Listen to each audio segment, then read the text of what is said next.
네, 오늘 하나님께서 우리에게 주신 말씀 함께 보기 원합니다. 민수기 20장 7절부터 13절까지 말씀입니다. 민수기 20장 7절부터 13절까지 말씀. 제가 한 절, 여러분이 한 절 우리 교독하시고 마지막 13절 말씀 함께 합독하도록 하겠습니다. 민수기 20장 7절부터 13절까지 말씀입니다. 네, 하나님의 말씀을 받겠습니다. 여호와께서 모세에게 말씀하셨습니다. 지팡이를 들어라. 그리고 너와 내 형 아론은 저 회중을 모아라. 그리고 그들의 눈앞에서 저 바위에다 말하면 그것이 물을 낼 것이다. 너희는 그들을 위해 물이 바위에서 나오게 해 저 회중과 그들의 가축들이 마실 수 있게 하여라. 그러자 모세는 그분이 명하신 대로 여호와 앞에서 지팡이를 집어 들었습니다. 바위 앞에 모으고 모세가 그들에게 말했습니다. 너희 불순종하는 사람들아 들으라. 우리가 너희를 위해 이 바위에서 물을 내겠네. 그리고 나서 모세가 자기 손을 들어 그 지팡이로 바위를 2번 내리치니 물이 많이 쏟아져 나와서 회중과 그들의 가축들이 마셨습니다. 여호와께서 모세와 아론에게 말씀하셨습니다. 너희가 나를 믿지 못해서 이스라엘 자손들 앞에서 내 거룩함을 나타내지 못했으니 너희가 이 회중을 내가 그들에게 주는 땅으로 데리고 들어가지 못할 것이다. 함께 보겠습니다. 이스라엘 자손들이 여호와와 다투었으므로 이곳을 무리바 물이라고 했습니다. 여호와께서 그들 가운데서 그분의 거룩함을 나타내셨습니다. 아멘. 네, 세계 곳곳에서 전쟁과 테러가 일어나고 있습니다. 어느 나라에서는 폭동이 일어나고 정권의 교체를 위하여 수없이 싸우는 사람들도 너무나 많이 있습니다. 또 학살이 자행되는 곳도 있습니다. 이 일들이 벌어지고 있는 지금의 시대는요, 21세기 사람들이 말하는 문명의 시대입니다. 행복해 보이는 모습에 일가족을 몰살시키는 일들이 벌어지고 있습니다. 또 서비스가 불친절하다는 이유로 아르바이트생을 흉기로 수십 차례 찔러서 죽이는 사건 또한 일어나고 있습니다. 이유는 간단합니다. 화가 나서입니다. 화가 나서. 화가 났기 때문에 모든 살인이 자행되어지고 있고요. 화가 나기 때문에 자신의 모든 폭력적 행위가 어떻게 보면 스스로에게 정당화되고 있는 사회, 그것이 바로 지금 우리가 살고 있는 분노의 시대입니다. 스스로의 분노를 이기지 못하고 저지르는 범죄가 정말 끊이지 않습니다. 작년 기준으로 건강보험심사평가원에서 그 관련한 환자들을 조사를 해봤는데요. 충동장애나 과민성 분노조절 장애 등 이 부분에 대한 환자가 작년에만 치료를 받은 사람에 한해서 1만 명 정도가 증가했다고 합니다. 그리고 경찰청에 따르면요, 우발적 폭력 범죄가 한 해 15만 건 정도 발생을 하는데 하루에 한 건 이상씩 살인 사건이 발생하고 있다라는 통계가 있습니다. 현실 사회가 그런데요, 온라인으로 들어가게 되면 문제는 더 심각해지는 것들을 발견하게 됩니다. 인터넷에는요, 인터넷 세상은 정말 전쟁터 같습니다. 워리어들이 넘칩니다. 워리어는 워리어인데 키보드를 들고 싸우는 워리어들이 정말 많이 있습니다. 지금도 그들은 수없이 자기들이 가진 키보드를 가지고 열심히 상대방을 죽이기 위해 전쟁들을 벌이고 있습니다. 인종차별 관련한 이야기들은 서슴지 않고요. 지역 갈등을 가지고 서로 싸우고 정말 죽일 듯이 달라들고 있습니다. 정치의 문제는 말할 것도 없고요. 요즘에는 남녀 혐오의 문제를 가지고 정말 서로 죽일 듯이 싸우고 있습니다. 또 종교 문제도 빼놓을 수 없지요. 더 나아가서 스포츠 스타 한 명을 가지고도 서로 죽일 듯이 싸우려고 키보드를 두드리고 있는 곳이 바로 인터넷이라는 곳입니다. 마치 잡아먹지 못해서 안달난 사람들 같습니다. 말 한마디에 비꼬기는 기본이요. 그 사람을 어떻게 하면 무너뜨릴 수 있을까? 부모님 이야기를 갖다 붙이고 그 사람의 인격을 모독하고 그 사람이 말하고 있는 모든 것을 부정하는 등 정말 인격 살인이 끊임없이 벌어지고 있는 곳이 바로 인터넷입니다. 정말 감정을 주체하지 못하는 사람들 천국인 것처럼 보입니다. 정말 이 세상은요, 분노의 시대인 것 같습니다. 사실 분노는요, 굉장히 자연스러운 감정입니다. 이 분노라는 감정은 희로애락 중 하나인 인간이 가지고 있는 가장 기본적인 감정 중에 하나입니다. 사람이 기쁨과 슬픔을 느끼는 것처럼 분노도 그 느끼는 감정 중에 하나이고 자연스러운 감정인데, 이 분노라는 감정은 왠지 우리는 악한 것처럼 여길 때가 많이 있습니다. 분노 자체는 악이 아닙니다. 왜냐하면 성경에서도요, 수 없는 분노의 모습이 나오기 때문에 그렇습니다. 분노가 사회적 정의를 세우는 곳이나 불의에 대한 반응으로서의 분노라면 그 분노는 아무런 문제가 되지 않는 분노일 것입니다. 성경에서 믿음의 인물들이 화를 내는 장면들이 곳곳에 등장하는데요. 시내산에서 하나님께 십계명을 받고 내려오던 모세가 십계명을 받고 내려왔는데 이스라엘 백성들이 금송아지 앞에서 춤을 추고 있고 금송아지 앞에서 정말 그렇게 뛰어노는 모습을 보면서 돌판을 던져 깨뜨린 사건이 있었습니다. 다윗도 마찬가지였죠. 골리앗이 하나님을 모욕하니까 그것에 분노하여 그를 돌로 쳐 죽인 사건이 분명히 있었습니다. 그리고 우리가 잘 알고 있는 예수님도 성경에서는 분노하시는 모습을 보여주고 계시죠. 성전에서 자신의 이익을 위해 각종 재물들을 팔고 돈을 바꿔주는 행위를 하고 있었던 당시의 레위인들과 제사장들에게 허리띠를 풀으셔서 그곳을 난장판으로 만드신 적이 분명히 성경에 나와 있습니다. 뿐만 아니라 하나님도 진노하시죠. 분노하십니다. 예레미야 말씀, 하나님의 분노로 시작해서 분노로 끝납니다. 또 여러분이 잘 알고 있는 선지서들의 모든 말씀도 하나님의 분노를 굉장히 잘 표현하고 있지요. 하나님은 거룩한 분이시기 때문에 불의한 것을 보면 하나님은 참으실 수가 없습니다. 그렇기 때문에 하나님은 분노를 바라시고요. 그 다음에 하나님은 사람을 너무나 사랑하시기 때문에 이 사람들이 하나님께 회개하고 돌아오도록 하기 위해서 분노라는 방법 또한 사용하시기도 합니다. 그런데 분노가 왜 이 시대에 이렇게 문제가 되는 것일까요? 신앙의 선배들과 우리가 직면한 분노의 문제가 다르기 때문입니다. 믿음의 선배들의 분노는요, 거룩한 분노라고 할 수 있죠. 하나님을 위한 분노, 하나님의 마음을 품고 그들을 대할 때 나오는 분노, 그런 거룩한 분노입니다. 그들의 그런 행동에 하나님은 응답을 분명히 해주십니다. 너 왜 화냈어? 너 왜 말도 안 되는 걸 가지고 화를 냈어라고 그들을 책망하지 않으십니다. 하지만 우리의 분노는요, 경계가 매우 모호하지요. 우리의 분노는요, 그 경계가 하나님을 위한 분노가 아닐 때가 많고요. 그 다음에 하나님을 위한 분노처럼 포장하지만 결국에는 내 마음에 합한 분노가 아닐 때가 너무나 많습니다. 사회의 모습을 보면 우리가 그 예를 잘 볼 수가 있는데요. 선한 의도로 시작된 일들이 조금 지나다 보니까 정치의 색을 띠기 시작하고 조금 더 지나다 보니까 불의한 집단과의 투쟁을 하는 과정 가운데서 그 안에 분노가 쌓이는 모습들을 우리는 너무나 많이 보아오지 않았습니까? 그 안에 속한 사람들, 처음에는 의로운 일을 함에 사명을 가지고 시작하는데 점점 싸우는 투사들이 되어가 버립니다. 분노를 조절할 수 없기 때문에 그렇습니다. 그렇게 진행되는 분노는요, 자신이 정의를 위한 사도처럼 여겨지게 만듭니다.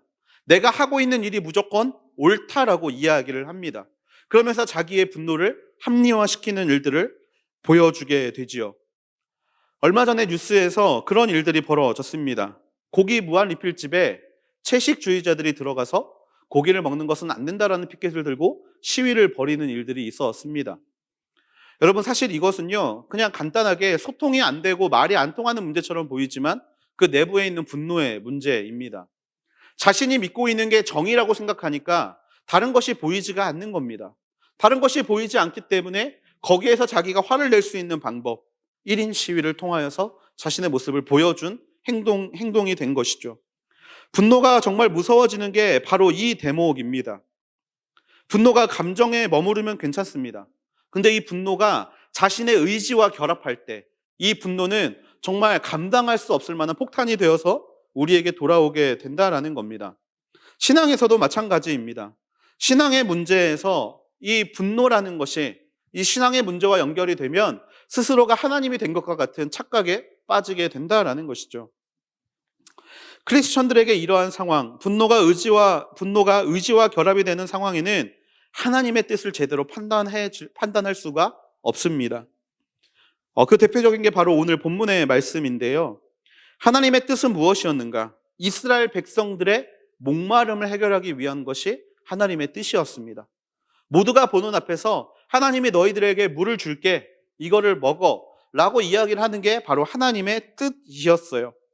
사실 여러분, 백성들을 출애굽시킨 것은요, 하나님의 의지였습니다. 이스라엘 백성들이 그곳에서 너무나 힘겹게 고초를 겪으면서 살고 있는 모습을 보다 보니까 하나님이 그들을 불쌍하게 여기셔서 하나님이 준비해 놓으신 가나안 땅으로 그들을 이끌어 가시기로 작정하셨죠. 하나님의 뜻이었습니다. 그런데 그 길은요, 광야의 길이었어요. 하나님이 주관하시고 하나님이 이끌어 가시는 이 여행이 하나님 투어로 정말 호텔에서 잠을 자고 차를 타고 이동하는 투어였으면 얼마나 좋았겠습니까? 하지만 그 길은 광야의 길이었습니다. 맘 놓고 쉴 수도 없고요. 언제 곡력을 당할지 불안하고요. 먹을 물도 없고 먹을 음식 또한 없는 곳이었습니다. 그렇기 때문에 백성들의 불만은 어떻게 보면 당연한 불만이었던 것 같습니다. 하나님이 우리를 여기로 이끌으셨는데 먹을 것이 없고 물이 없고, 정말 그러한 상황이다 보니까 하나님은요, 이스라엘 백성들이 우상을 섬기는 일이 아니라면, 그리고 그냥 습관적인 죄악을 고백하는 모습이 아니라면 하나님은 항상 그들의 요청을 들어주셨습니다. 그들이 목마를 때 물을 주셨고요, 배가 고플 때 만나와 메추라기를 주셨고요, 너무나 더운 환경에 힘들어하면 구름 기둥을 보여주셨고요, 너무나 추운 상황을 힘들어하면 불 기둥을 보여주셨습니다. 오늘 벌어진 일도 그 동일 선상에 있었어요. 백성이 또다시 물이 없어서 너무나 갈증이 심해서 모세를 찾아옵니다. 그런데 그 부분에서 조금 투정 어린 징징됨이 있었죠. 하지만 그럼에도 불구하고 하나님은 그들의 목마름을 해결해 주시고 싶으셨습니다. 8절 말씀인데요, 하나님이 이렇게 이야기를 하시죠. 지팡이를 들고 너와 내 형 아론은 회중을 모아라. 그리고 그들의 눈앞에서 저 바위에다 말하면 그것이 물을 낼 것이다. 그들을 위해 물이 바위에서 나오게 해 저 회중과 그들의 가축들이 마실 수 있게 해라 라고 하나님이 모세에게 말씀하십니다. 이 말씀의 핵심 포인트가 무엇입니까? 저 사람들을 먹이게 물을 나게 해라. 내가 준비해 놨으니까 그 사람들의 목을 축여 주어라 라는 뜻입니다. 여러분, 이 말씀을 볼 때 어디에도 하나님이 화를 내신 장면이 보이지 않습니다. 이런 뉘앙스도요, 하나님이 약간 비꼬는 뉘앙스로 하는 것 같지도 않습니다. 10절과 11절 말씀인데요, 그와 아론이 총회를 바위 앞에 모으고 모세가 그들에게 말했습니다. 너희 불순종하는 사람들아, 들으라. 우리가 너희를 위해 이 바위에서 물을 내겠느냐? 그러고 나서 모세가 자기 손을 들어 그 지팡이로 바위를 2번 내리치니 물이 많이 쏟아져 나와 회중과 그들의 가축들이 마셨습니다. 하나님은 분명히 그들에게 물을 먹이는 것을 명령하셨습니다. 하지만 모세는요, 전혀 다른 포인트를 가지고 백성들에게 접근하게 되죠. 사람들을 불순종하는 사람들아라고 이야기를 합니다. 근데 여러분, 이 판단의 포인트는요, 하나님께 있었던 것이 절대로 아닙니다. 모세가 가지고 있었던 분노에서 나오게 되는 포인트였다라는 거예요. 그거에서 멈추지 않습니다. 모세가 자기 손을 들어서 지팡이로 바위를 2번 내리칩니다. 이 내리치는 장면, 모세가 이렇게 톡톡 이렇게 노크를 했을 수도 있죠. 하지만요, 원어는 분명히 이야기를 하고 있어요. 막대기가 부러질 정도로 그것을 내리쳤다라고 이야기를 하고 있습니다. 여러분, 이 부분이 바로 모세가 가지고 있는 분노의 포인트였다라는 겁니다. 여러분, 모세는요, 굉장히 유능한 지도자였습니다. 40년 동안 이스라엘 백성들을 끝까지 끌고 왔던 온유한 지도자의 대명사가 바로 모세라는 사람이었습니다. 하지만 그런 모세 안에도요, 분노가 있었어요. 어떤 분노였느냐? 분명히 이끌어온 건 하나님인데 사람들이 항상 내 탓을 하는 겁니다. 왜 네가 우리를 여기로 이끌어와서 우리를 죽게 만드느냐? 그냥 차라리 이집트에서 죽게 만들지, 왜 여기까지 끌고 와서 우리를 죽게 하느냐? 그 대상이 자기였다라는 것에 대한 분노입니다. 분명히 하나님이 이끌어 오셨는데 자기를 향한 그 분노, 자기를 향한 그 원망에 모세의 그 온유함도 그 분노를 쌓아갔을 수밖에 없던 상황이었죠. 그런 모세가 가지고 있던 분노가 자기의 의지, 화를 내고자 하는 의지와 결합이 되다 보니까 결국에 하나님의 뜻이 백성들에게 잘못 전달이 된다라는 겁니다. 하나님은요, 그냥 물을 주기를 원하셨습니다. 그리고 그 물을 먹는 자들이 하나님께서 물을 주셨다는 사실에 감사하기를 원하셨죠. 하지만 모세의 그 화를 통하여서 백성들은요, 하나님이 화가 나셨구나. 하나님이 어쩔 수 없이 우리에게 이것을 주시는구나. 그렇게 하나님을 이상한 하나님으로 만들어 버렸다라는 겁니다.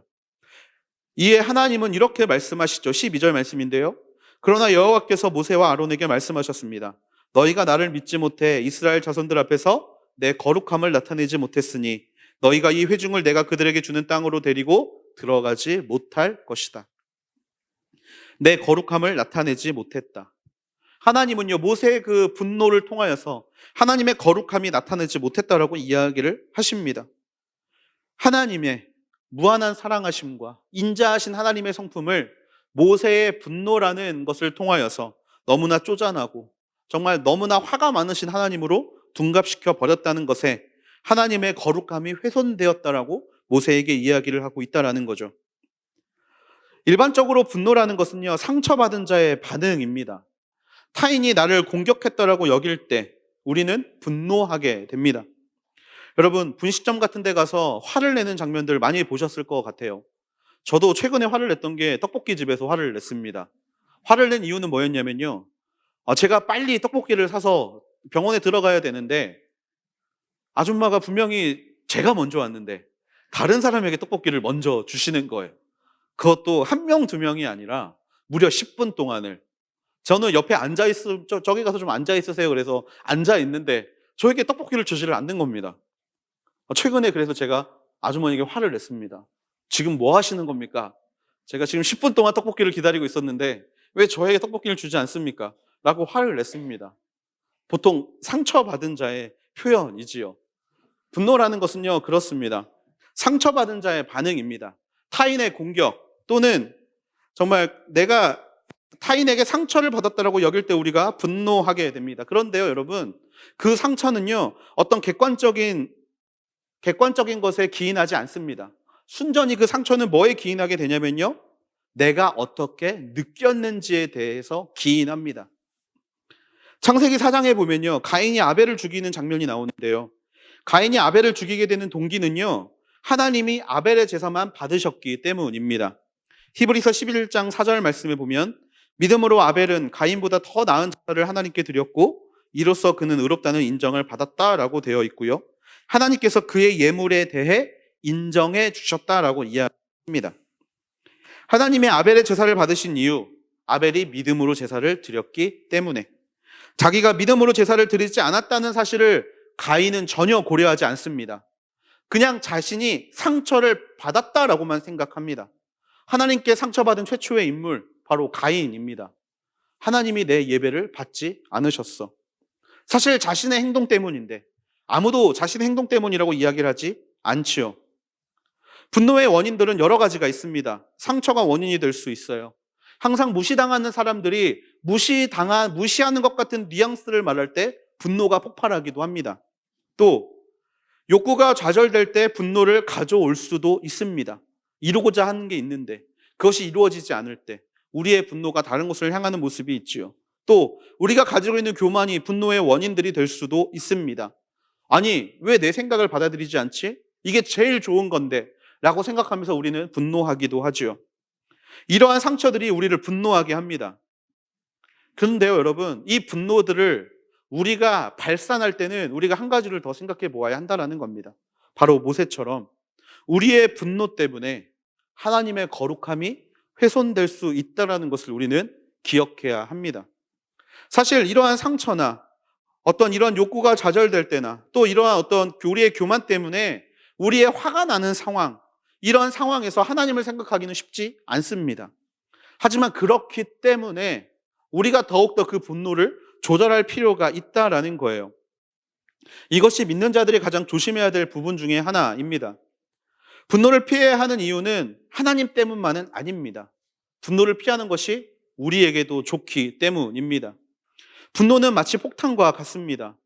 이 분노가 터지게 되면요, 주변의 모든 사람에게 상처를 주게 됩니다. 하지만요, 여러분, 폭발하게 되면요, 주변에 흔적을 남기지만 폭탄이 떨어진 그 자리는요, 너무나 처참하게 변해버린다라는 것을 우리는 기억해야 합니다. 우리 안에 분노가 폭발한 자리에는요, 분명히 상처라는 것이 남게 됩니다. 그 상처. 그 상처는 다른 사람을 공격하는 상처가 아니라 바로 나를 공격하는 상처가 됩니다. 또한 이 분노가 터져버렸을 때 이것을 수습하는 것은 너무나 힘이 들고 많은 시간이 소요가 됩니다. 분노는요, 다른 사람을 죽이는 것이 아니라 바로 나를 죽이는 도구가 되기도 한다는 사실을 우리는 기억해야 합니다. 성경은요, 이 분노에 대해서 우리에게 이렇게 이야기합니다. 에베소서 4장 26절, 27절 말씀인데요. 우리 같이 한번 읽어보겠습니다. 시작. 화를 내어도 죄를 짓지 마십시오. 해가 지도록 화를 품지 말며 마귀에게 틈을 주지 마십시오. 아멘.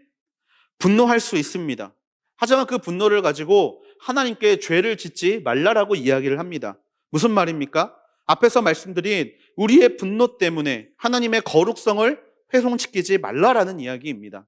두 번째로 해가 지도록 화를 품지 말라라고 이야기를 합니다. 해가 지도록 화를 품지 말아라. 내 안에 사단이 틈을 타지 않게 그 분노를 하루 이상 가지고 가지 말라라는 것입니다. 험악해져가고 무너져가는 사회에서 우리는 나를 지킴과 동시에 하나님의 거룩함을 지킬 수 있는 사람들이 되어야 합니다. 그래서 이 분노에 대해서 이 분노를 다스리는 법 몇 가지를 이 시간 여러분과 함께 나누게 되기를 원하는데요. 첫 번째로 원수를 하나님께 맡기셔야 합니다. 여러분의 모든 원수를 하나님께 맡길 수 있는 하늘대학교 되기를 주님의 이름으로 축복합니다. 화를 내면 속이 시원해지는 것 같습니다. 화를 내면 감정이 사라지는 것 같은 느낌을 잠깐 받습니다. 그런데 문제는 뭐냐면요, 우리가 분노하게 되면 상황을 더 악화시킨다라는 게 문제입니다. 하나님께 죄를 짓는 것도요, 마찬가지예요. 이 화는요, 하나님께 죄를 짓는 것으로 연결이 됩니다. 내가 어떤 대접을 받았기 때문에, 내가 어떤 불의한 일을 당했기 때문에 화를 낸다라고 우리는 하나님 앞에 이야기합니다. 우리는 분노할 수 있어요. 무시를 당했거나 대접을 받지 못할 때 분노할 수 있습니다. 하지만요, 앞에서 말씀드렸지만 사람의 감정은요, 명확한 선이나 눈금이 없습니다. 그 사람이 나에게 얼마만큼의 상처를 줬기 때문에 내가 그 사람에게 이만큼의 보복을 해야 한다라는 기준이 분노에서는 성립될 수가 없다라는 거예요. 여러분, 구약 성경에서 이해가 안 가는 부분이 하나 있습니다. 뭐냐면 하나님이라면 내 눈을 멀게 한 사람을 용서해라 라고 말씀해 주셔야 할 것 같은데 성경은 뭐라고 이야기를 하냐면 눈에는 눈이라고 이야기를 하십니다. 네 눈을 뺏어가면 너도 그 사람의 눈을 뺏어와라 라고 이야기합니다. 너의 이빨을 부러뜨렸다면 그 사람의 이빨을 부러뜨려라 라고 성경은 이야기합니다. 사랑의 모습이 보이지 않는 것 같아요. 근데 여러분, 여기에 하나님의 뜻이 담겨져 있습니다. 보복도 동일하게까지만 하라는 거예요. 보복의 성향을 너무나 잘 알고 계시기 때문에 보복이 보복을 낳고 또 보복이 또 다른 보복을 낳는 걸 하나님이 알고 계시기 때문에 하나님은요, 동일 보복의 법칙을 사람들에게 말씀하시는 겁니다. 똑같이 갚아줘라. 하지만 이것도 완전하지 않습니다. 왜냐하면 모든 사람의 상황이 다르기 때문이죠. 보복으로는요, 결코 정의를 이룰 수 없습니다. 그 정의를 이룰 수 있는 분은 우리 하나님 한 분뿐이십니다. 로마서 12장 19절 말씀에 보면요, 우리의 이 분노를, 원수에 대한 분노를 어떻게 해야 하는가에 대한 말씀이 나옵니다. 같이 한번 읽어볼게요. 시작. 사랑하는 형제들이여, 여러분이 스스로 원수를 갚지 말고 하나님의 진노하심에 맡기십시오. 기록되기를 원수를 갚는 것이 내게 있으니 내가 갚아주겠다라고 주께서 말씀하십니다. 아멘. 복수에 대한 분노는 우리에게 주어졌지만 이 복수를 하시는 분은 하나님이신 줄로 믿습니다. 우리의 원수들에게 우리가 그 보복을 하겠다라고 마음 먹는다라면 그것은 바로 하나님이 계시지 않는다라고 인정하는 태도입니다. 모든 전쟁은 하나님께 속한 것인 줄로 믿습니다. 우리의 직접적인 복수 마무리할 수 없습니다. 그 복수는 또 다른 복수를 낳습니다. 우리가 분노했을 때 그 사람의 마음에 상처를 입게 되고 그 사람의 상처는 또 다른 분노의 모습으로 우리에게 다가오게 되고 우리는 이렇게 무한의 분노의 고리에 빠져들 수밖에 없다라는 거예요. 그리고 또 하나가 중요합니다. 우리가 직접 보복하게 되면 우리는 축복의 자리에서 멀어질 수밖에 없습니다. 창세기 34장에 보면요, 야곱의 딸 디나를 너무나 사랑했던 하몰의 아들 세겜의 이야기가 나옵니다. 이 세겜이라는 아이가 이 디나를 너무나 사랑한 나머지 디나가 혼자 있을 때 디나를 강간을 하게 됩니다. 그리고 나서 야곱에게 찾아가서 그 딸을 자신에게 달라라고 이야기를 합니다. 그런데 이 사실에 너무나 화가 난 야곱의 아들들, 디나의 오빠들이 이 세겜의 모든 족속들의 남자들을 죽이는 사건을 벌이게 됩니다. 이때 복수에 동참했던 사람이 누구냐면 시므온과 레위라는 사람인데요. 결국 이 시므온과 레위는 장자의 축복으로 흘러져 나왔던 바로 예수님의 조상이라는 축복에서 멀어지게 됩니다. 서열이 두 번째, 세 번째였는데도요. 바로 그 밑에 동생이었던 유다가 그 축복을 받게 되지요. 보복을 우리가 하게 되면 결국에 하나님께서 우리를 위해 준비해 놓으신 것을 취하지 못하게 됩니다. 여러분, 공의로운 하나님은요, 졸지도 주무시지도 않으십니다. 불꽃 같은 눈동자로 여러분의 모든 상황을 지켜보고 계신 줄로 믿습니다. 따라서 우리는요, 우리가 보복하려고 우리가 분노를 마음에 품어서는 안 됩니다. 보복을 하나님께 맡길 수 있는 여러분이 되기를 주님의 이름으로 축복합니다. 여러분이 좋아하시는 다윗, 이 다윗은요, 자기를 죽이려고 쫓아오는 사울, 정말 사울이 어땠습니까? 스스로 열등감에 빠져서 다윗을 죽이려고 했음에도 불구하고 다윗은 자신을 죽이려는 사울을요, 2번 정도 살려줍니다. 부하가 물어봅니다. 아니, 사울을 죽일 수 있었는데 왜 그냥 놓아주십니까? 하나님을 택한 사람을 내가 해칠 수 없다. 보복은 하나님께서 하실 것이다. 그런 마음으로 다윗은 기꺼이 그 일을 하나님 앞에 맡깁니다. 또한 이렇게 고백하죠. 시편 17편 9절에 이렇게 이야기를 합니다. 나를 공격하는 악인들에게서, 나를 둘러싸고 죽이려는 내 적들에게서 지켜주소서. 13절에서는요. 오 여호와여 일어나소서. 그들을 끌어내리시고 던져버리소서. 주의 칼로 악인들에게서 나를 건져내소서.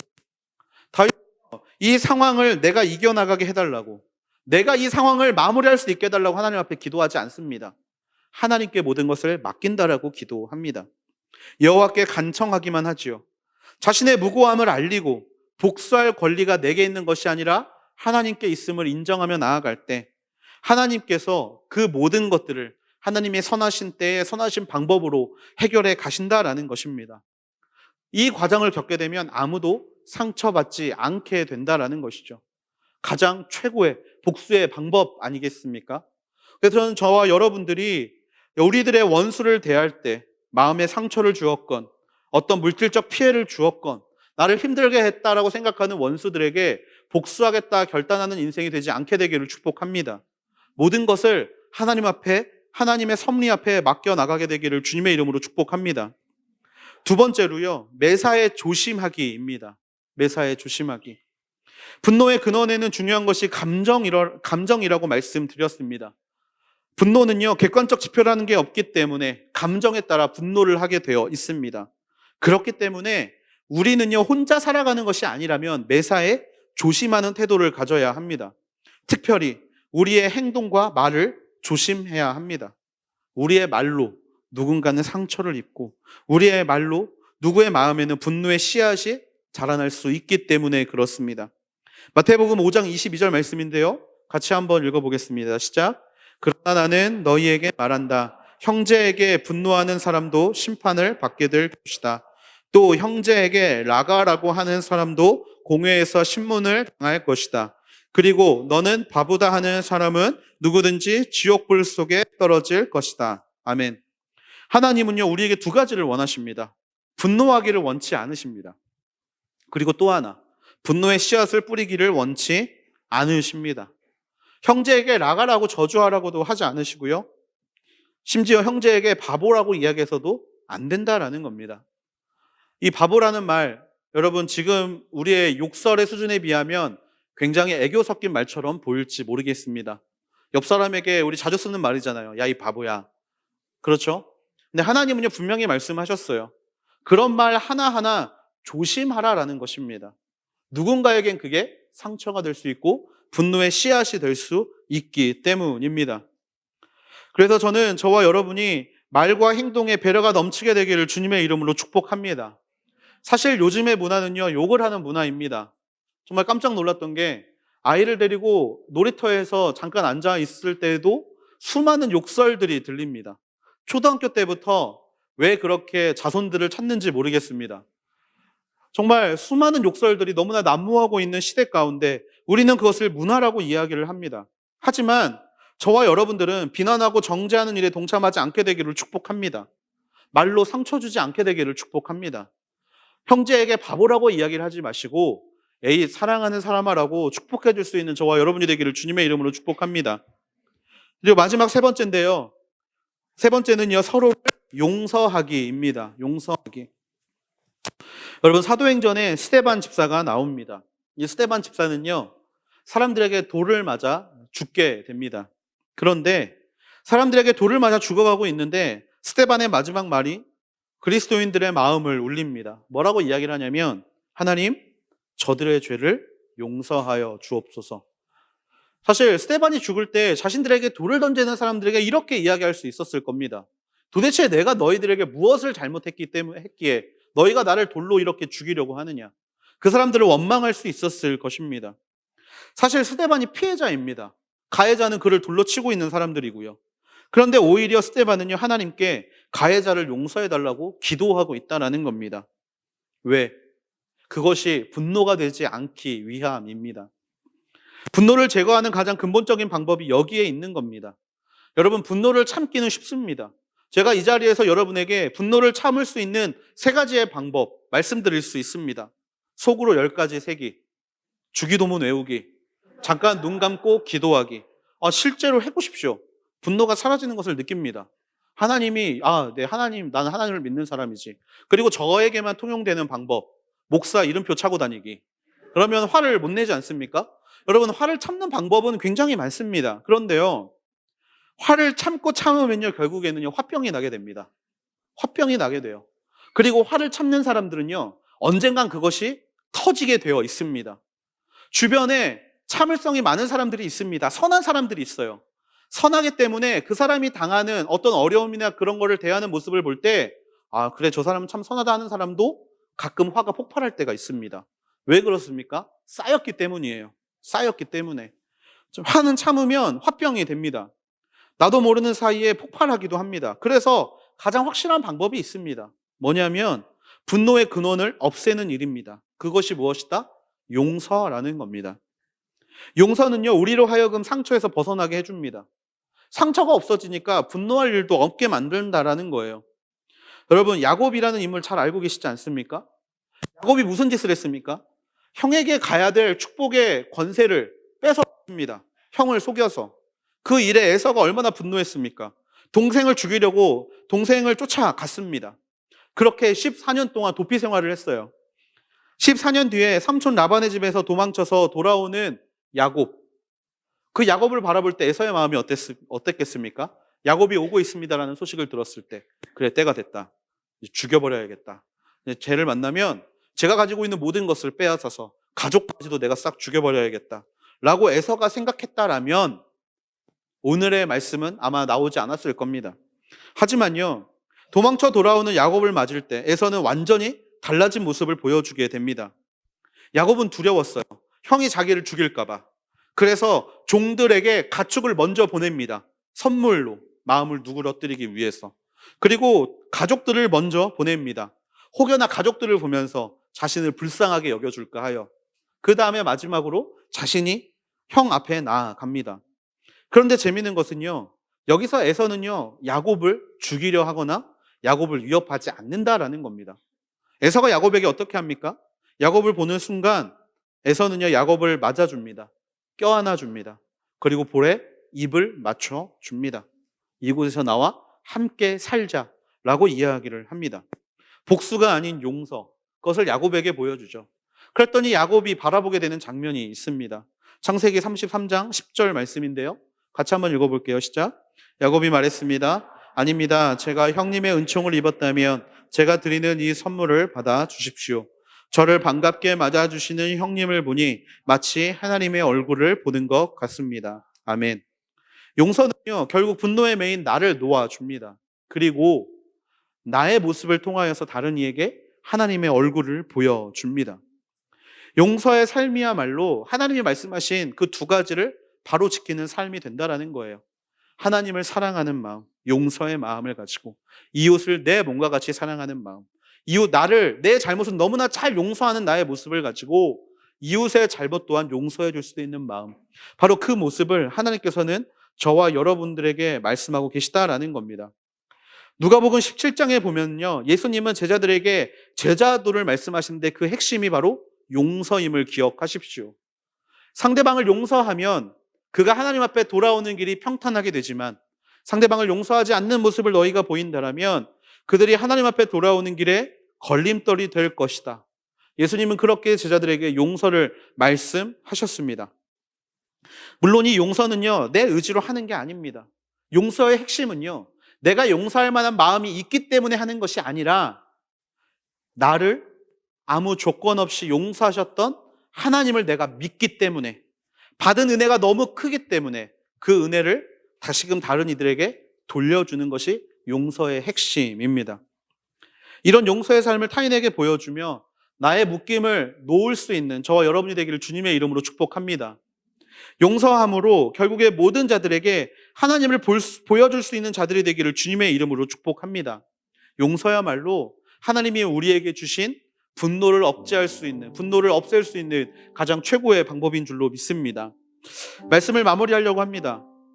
여러분, 분노가 가장 무서운 것은요, 그것이 가지고 있는 파괴성 때문입니다. 분노는요, 끝도 없이 커지는 것이 분노의 속성인데요, 끝도 없이 커지면서 아무런 반응 없이 커지면 상관이 없지만 분노는 커지면 커질수록 모든 것을 파괴하는 힘으로 다가오게 됩니다. 시간이 좀 지났지만 해병대에서 일어난 총기 난사 사건, 그 계기가 된 것이 무엇입니까? 분노였습니다. 분노함으로 자기를 괴롭혔던 모든 선임들을 총을 쏴서 죽이는 사건이 있었고요. 여러분, 9.11 테러 어땠습니까? 적대하는 나라에 그 분노가 극에 달하니까 사람들의 죽음과 희생은 상관없이 그냥 분노를 표현하는 도구로 그런 테러를 일으키는 모습 우리가 볼 수 있지 않았습니까? 분노는요, 결국 모든 것을 파멸시킬 뿐입니다. 더욱더 잔인하고 무자비하고 또 더욱더 감당할 수 없을 만한 그런 세상으로 나아가게 하는 것밖에 이 파괴와 분노는요, 작용하지 않습니다. 저와 여러분, 믿는 자들은요, 분노를 폭탄으로 갖고 있어서는 안 됩니다. 우리는요, 빛과 소금으로 부름받은 자들입니다. 빛의 역할은 무엇입니까? 다른 것을 비추고 나는 사라지는 것입니다. 소금의 역할은 무엇입니까? 짜게 하고 나의 모습을 사라지게 하는 것이죠. 우리가 사라지지만 우리를 통하여서 열매 맺는 것이 하나님이 저와 여러분에게 주신 소명인 줄로 믿습니다. 그렇다면 그 존재에 과연 분노가 필요한가? 우리는 한 번쯤 생각해 볼 필요가 있습니다. 저도 완벽하지 않습니다. 여러분도 완벽하지 않습니다. 때문에 화를 낼 수 있습니다. 하지만 화를 낸 것이 중요한 것이 아니라 그것을 어떻게 풀어갈지, 어떻게 하나님의 영광이 되게 풀어갈지 매일매일 고민하면서 하나님 앞에 나아갈 수 있는 저와 여러분이 되기를 주님의 이름으로 축복합니다. 자신의 자녀를 죽인 자까지도 용서하고 자신의 양자로 삼았던 그 목사님의 어떤 그 용서함을 우리가 본받게 되기를 소망합니다. 이 공동체가 원수로 가득한 공동체가 되지 않게 같이 기도하기를 원합니다. 우리 공동체가 용서함으로, 공동체뿐만이 아니라 우리의 모든 자리 가운데 서로 용서함으로 사랑이 가득한 그런 하나님의 나라를 이 땅 가운데 아름답게 이끌어 나갈 수 있는 그런 귀한 저와 여러분이 되기를 주님의 이름으로 축복합니다. 우리 시간에 좀 같이 기도하면 좋겠는데요, 우리 시간 먼저 기도할 때 하나님께 이렇게 기도하길 원합니다. 하나님, 내 마음에 절제되지 않는 감정이 있음을 고백합니다. 정말 사소한 일에 화를 내기 쉬워하고 사소한 것에도 정말 짜증 섞인 반응으로 내 분노를 표현하고 정말 아무 일도 아닌데 아버지 정말 감당하지 못할 것 같은 이 마음의 어려움이 찾아오는 나를 주여 불쌍히 여겨 주시옵소서. 아버지, 정말 하나님께서 말씀하시는 선한 인생, 하나님께서 말씀하시는 온유의 인생, 오래 참는 인생, 아버지 그렇게 성령의 열매를 내 마음 가운데 아름답게 맺어가기를 원합니다. 하나님, 내 마음에 찾아와 주셔서 아버지 그런 분노와 그런 화를 일으키는 모든 마음의 씨앗들을 예수 그리스도의 보혈 앞에 내어놓게 하여 주시고, 하나님 안에 있는 그 온유한 모습을 닮아갈 수 있는 믿음의 자녀가 되게 하여 주시옵소서. 아버지 하나님, 어릴 때 받은 상처 때문에, 아버지 하나님, 마땅히 받아야 될 대접을 받지 못했기 때문에, 하나님, 내가 원하는 것이 이루어지지 않았기 때문에 분노를 합리화하는 인생이 아니라 예수 그리스도 때문에 그 분노를 모두 제어할 수 있는, 그런 합리화를 할 수 있는 인생들이 되게 하여 주시옵소서. 예수님, 우리 마음 가운데 찾아오셔서 우리의 감정을 붙잡아 주시고 나의 마음을 붙잡아 주셔서 아버지, 분노함으로 점철된 인생이 아니라 사랑함과 온유함이 가득한 인생이 되게 해달라고, 하나님, 그런 하나님 앞에 우리의 마음을 내어 맡겨드리고 모든 결정을 하나님 앞에 드릴 수 있는 믿음의 자녀가 되게 해달라고, 우리 시간 그렇게 하나님 앞에 기도함으로 나아가시겠습니다. 같이 기도하시겠습니다. 오, 거룩하고 자비로우신 아버지 하나님, 아버지, 나도 모르는 내 안에 상처가 있습니다.